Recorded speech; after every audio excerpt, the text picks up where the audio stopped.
पृष्ठीय आवेश वितरण।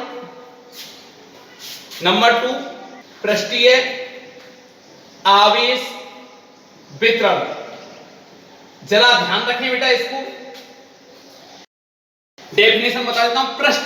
पृष्ठ का मतलब है लंबाई और चौड़ाई से। जब ऐसा वितरण, या यूं कहोगे आप ऐसा वितरण जिस पर आवेश का वितरण एक पृष्ठ पर, पृष्ठ मींस लंबाई और चौड़ाई पर एक समान रूप से होता है। जब आवेश का वितरण किसी पृष्ठ पर, समतल सतह पर एक समान रूप से होता है, उसे कहते हैं पृष्ठीय आवेश वितरण। वो जो सतह है, सतत भी हो सकती है और मतलब समतल भी हो सकती है और वक्राकार रूप में भी हो सकती है। ठीक है ना। अब ये समतल ले लिया मैंने। कुल टोटल आवेश कितना है बेटा इस पर? Q। क्षेत्रफल कितना है इसका? A। मतलब लंबाई इंटू चौड़ाई L भी। ठीक है ना, लेंथ और ब्रेड्थ। तो A इंटू लंबाई गुना चौड़ाई क्या होता है? क्षेत्रफल। ओके, वर्गाकार है तो L स्क्वायर हो जाएगा, ये आप जानते हो। ठीक है ना। तो इसका एरिया मैंने क्या ले लिया? A ले लिया। तो पृष्ठीय आवेश वितरण समझ में आ गया होगा। जब आवेश का वितरण किसी समतल सतह पर या वक्राकार सतह पर एक समान रूप से होता है, उसे कहते हैं पृष्ठीय आवेश वितरण। क्लियर? तो जरा देखें बेटा, अब एक इसी में शब्द होता है पृष्ठीय आवेश घनत्व। उसको जरा कैसे समझोगे? सिग्मा से। तो सिग्मा इक्वल टू क्या होगा बेटा? Q upon A। डेफिनेशन बताओ पृष्ठीय आवेश घनत्व की। एकांक, मैंने बोला ना, नीचे कुछ भी हो उसके सामने एकांक लगा दो। तो क्या डेफिनेशन हुई? एकांक क्षेत्रफल पर उपस्थित आवेश की मात्रा पृष्ठीय आवेश घनत्व कहलाता है। मात्रक coulomb upon metre square. Right. अब बात आती है, यदि हमारा पृष्ठ कैसा नहीं है? समतल नहीं है। समतल नहीं है तो कैसा है? वक्राकार है। तो वक्राकार है तो उस कंडीशन में हम क्या लेंगे? देखो ये शीट है ये, ठीक है ना, एक नियत आकृति नहीं है। तो उस कंडीशन में बेटा एक समतल आकृति नहीं है, वक्राकार आकृति है। आवेश का मान पता है मुझे Q है, तो उस कंडीशन में मैं क्या करूंगा बताओ? एक छोटा सा अल्पांश लेना होगा। एक छोटा सा अल्पांश लेना होगा। तो छोटा सा अल्पांश मैंने ये ले लिया। ठीक है ना। तो छोटा सा अल्पांश ले लिया, इसका मान लिया मैंने D। आवेश बताओ dQ। अरे क्लियर है ना। छोटा सा अल्पांश तो छोटा सा आवेश, कहां दिक्कत आ रही है? तो जरा देखें, इस पर मैं वही निकालें, इस अल्पांश पर पृष्ठीय आवेश घनत्व है। अल्पांश पर पृष्ठीय आवेश घनत्व कैलकुलेट करो। Sigma equal to dQ by D। कहां दिक्कत आई बताओ? कोई डाउट वाली बात नहीं है क्या? बता। अच्छा, अब इस पर मैं आवेश निकालूं, कुल आवेश इस अल्पांश पर कैसे निकालूंगा? dQ बराबर सिग्मा D है। इस छोटे से अल्पांश पर अगर मैं आवेश को कैलकुलेट करूं तो वो आवेश आएगा dQ equal to sigma D। Right है ना। तो अब क्या करना है मुझे? पूरे वक्राकार पृष्ठ के लिए तो संपूर्ण पृष्ठ के लिए जरा देखो, किससे बोलो? सतत समाकलन योग गुणधर्म से। तो समाकलन गुणधर्म से क्या कर लेंगे? इसका इंटीग्रेट कर देंगे। तो Q equal to sigma D। ये मीन्स क्या हुआ?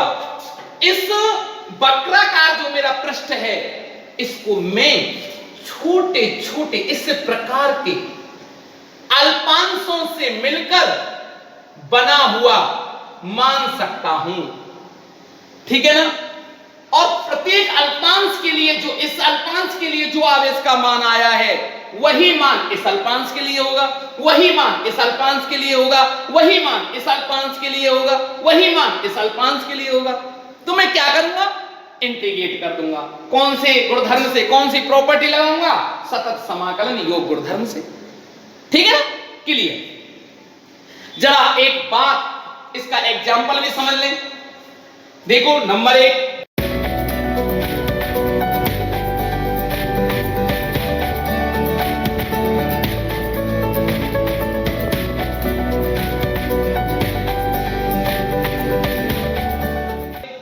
एग्जाम्पल नंबर 1, जरा ध्यान रखना इसका कहां कहां यूज होगा।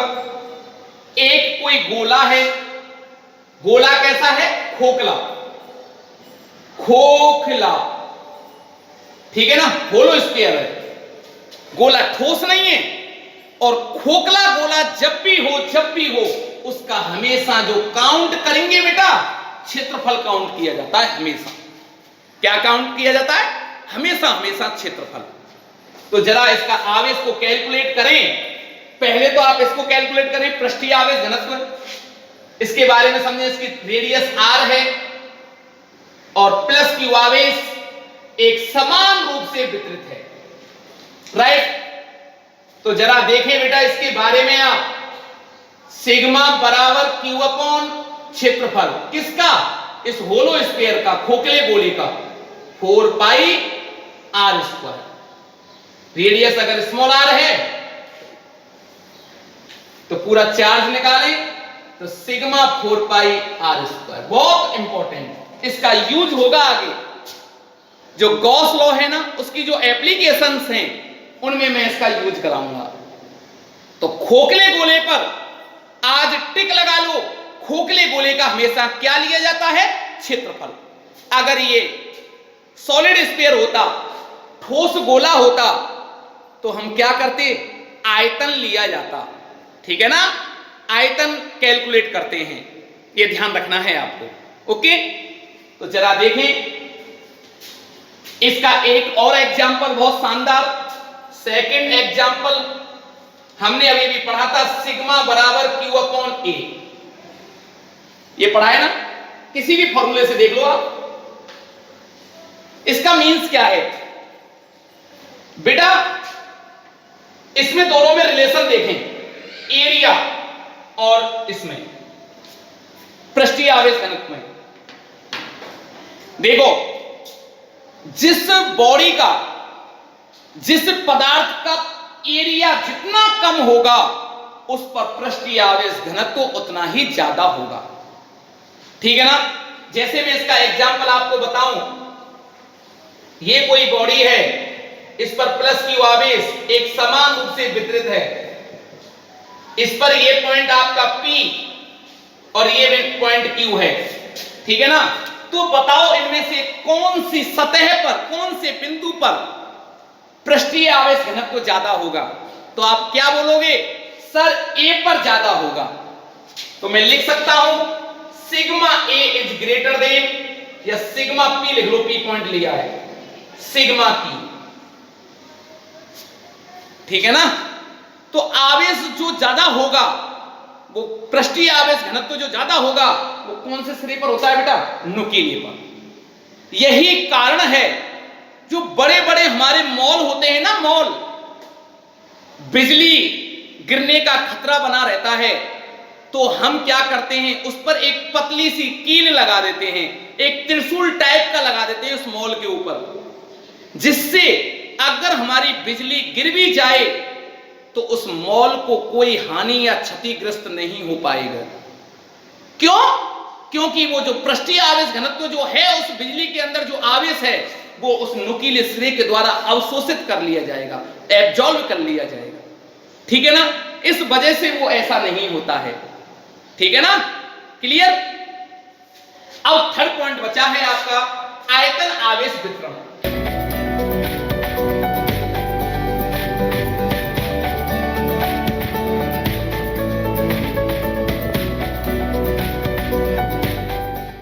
नंबर 3 आयतन आवेश वितरण। ठीक है, जरा देखें, बहुत शानदार टॉपिक है आयतन आवेश वितरण। जब आवेश, अच्छा किसमें कैलकुलेट करूंगा पहले तो यूं देख लो आप 3D में। 3D का शेप बनाओ, कोई आकृति बना दो 3D की। देखो ये घनाकार आकृति बनाती है, ये 3D में कैलकुलेट होती है ये शेप आकृति। ठीक है ना, कैसी है? एक सिमेट्रिकल है, नियमितता है इसमें, इस पर एक प्लस क्यू आवेश एक समान रूप से कैसा है? वितरित है। ठीक है ना, एक समान रूप से वितरित है क्या नहीं बताओ? 3D में वितरित है। तो मैं डेफिनेशन बताऊं, जब आवेश का वितरण किसी घनाकार वस्तु पर, जब आवेश का वितरण किसी घनाकार वस्तु पर एक समान रूप से होता है, एक समान रूप से होता है, तो ऐसा वितरण आयतन आवेश वितरण कहलाता है। अच्छा, इस पर एकांक आवेश पर मात्रा, एकांक आयतन में आवेश की मात्रा कहलाती है आयतन आवेश घनत्व। इसको समझा जाए, रो से रिप्रेजेंट करते हैं, तो रो इक्वल टू क्या हो गया? Q upon V। डेफिनेशन बताओ जरा, नीचे एकांक लगा देंगे हैं? एकांक आयतन पर उपस्थित आवेश की मात्रा, उपस्थित आवेश की मात्रा आयतन आवेश घनत्व कहलाता है। ठीक है ना, ये हो गया। अगर वो कैसा हो, ये तो सतत हो गया, पृष्ठ कैसा है हमारा। अब अगर वक्राकार हो, तो वक्राकार के लिए अपन क्या करेंगे? जैसे आकृति ऐसे दे रखी हो,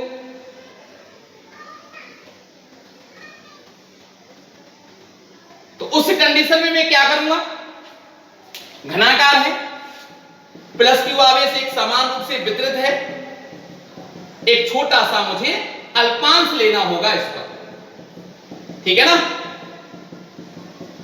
ये दिख रहा है, इस पर आवेश कितना है बेटा? Q। इस पर भी आवेश Q था, आयतन भी था। तो इस पर मुझे कैलकुलेट करने के लिए एक छोटा सा एलिमेंट ले लिया 3D में। इस पर आवेश कितना होगा जरा बोलें? dq। आयतन कितना है? d। एक बात ध्यान रखना, बच्चे गलती कर देते हैं, b को हमेशा इससे मत दर्शाया करो, कैपिटल V ये लिया करो आप लोग। रीजन है, ये वेलोसिटी मतलब वेग को जब भी दर्शाना हो ना, वेग को या चाल को, तो इस v को यूज लेते हैं। विभवांतर या आयतन जब भी काम आए कैलकुलेट करें, तो ऐसे वाला v लेना है आपको। ठीक है, ध्यान रखना। तो इस अल्पांश की बात करें, अल्पांश के लिए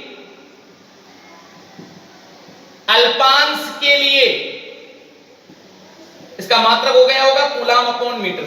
ठीक है ना, अल्पांश के लिए कैलकुलेट करो आवेश को। तो पहले तो रेखीय आवेश, ये आयतन आवेश घनत्व निकालें, रो बराबर dq अपॉन dv। ठीक है ना, तो dq बराबर क्या हो गया? रो dv। ये आवेश का मान आ गया। किस पर आ गया बेटा? इस छोटे से अल्पांश पर। अब मैं क्या मानूं? पूरा जो ये पृष्ठ है 3D में, इसको मैं इतने ही बड़े छोटे छोटे अल्पांशों से मिलकर बना हुआ मान लेता हूं, इसी प्रकार के छोटे छोटे अल्पांशों से मिलकर। ठीक है ना, मान लिया। तो जो चार्ज मेरा इस पर है, वही चार्ज मेरा इस पर होगा, वही चार्ज मेरा इस पर होगा, तीनों पर समान होगा। तो ऐसे छोटे छोटे में टुकड़ों में पूरी बॉडी को मान लो बना हुआ, तो मैं क्या कर दूंगा उसके बाद पूरा कंप्लीट निकालने के लिए? समाकलन कर दूंगा। ठीक है ना, तो अब क्या किया जाए? किससे? संपूर्ण पृष्ठ के लिए, संपूर्ण पृष्ठ के लिए कौन से गुणधर्म से? सतत योग, सतत समाकलन योग गुणधर्म से। राइट, तो क्या करा जाएगा बेटा? बोले जरा। Q equal to integration rho D. ठीक है बेटा, इसको आपको यूज अपने लेना है। ठीक है ना, पूरी ये सेकंड चैप्टर में ये यूज आएगा। लर्न बिल्कुल नहीं करना है, समझना है। ठीक है ना, इसके बेसिस पर हम आगे पढ़ते हैं, तभी हमको आगे समझ में आएगा। ठीक है ना। अच्छा, इसका यूज देखो हम कैसे यूज करेंगे। इसका एग्जांपल, एक ठोस गोला है, केंद्र O है, त्रिज्या R है। तो इस पर देखो जरा, आयतन आवेश घनत्व है Q अपॉन आयतन लिया जाता है ना ठोस का, ठोस का हमेशा आयतन लेते हैं, तो 4/3 पाई आर। इस प्रकार से इसको सॉल्व करें तो आवेश कितना आ गया, रो 4/3 पाई आर। ठीक है ना। तो इसका मैं पूरे का एक साथ और टेबल बना करके मैं आपके सामने लिख देता हूं तो और अच्छा समझ में आ जाएगा। इसको जरा नोट करें आप लोग।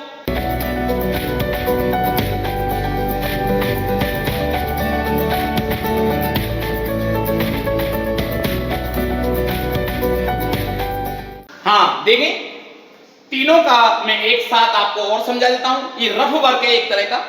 ठीक है ना, रेखीय आवेश वितरण, पृष्ठीय आवेश वितरण और आयतन आवेश वितरण। जरा इसको जल्दी देखें। रेखीय आवेश वितरण का मतलब है जब आवेश का वितरण रेखा के अनुदिश या तार के अनुदिश या लंबाई के अनुदिश एक समान रूप से होता है। जैसे कि देखो, जब आवेश का वितरण एक पृष्ठ पर एक समान रूप से होता है उसे पृष्ठीय आवेश वितरण कहते हैं।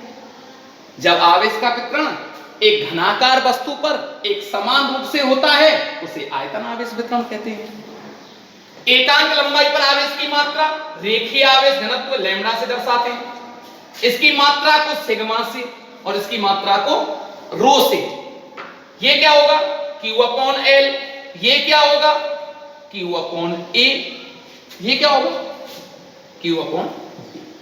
That's all. कहां दिक्कत आ रही है। इसका मात्रक जरा देखें, कूलाम अपॉन मीटर। इसका मात्रक देखें, कूलाम अपॉन मीटर स्क्वायर। और इसका मात्रक देखें, कूलाम अपॉन मीटर। क्लियर, बिल्कुल कोई डाउट वाली बात नहीं है। इतना सा आपको समझना है। इसमें अपन जो कंसीडर करते हैं अल्पांश लेने के लिए, तो अल्पांश के लिए लैम्डा dq/dl, सिग्मा बराबर dq/dA।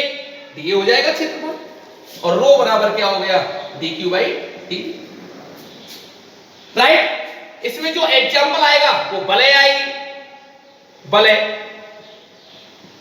ठीक है ना, त्रिज्या R, केंद्र O, तो आवेश क्या होगा, लैम्डा निकाल लो, Q अपॉन 2 पाई R।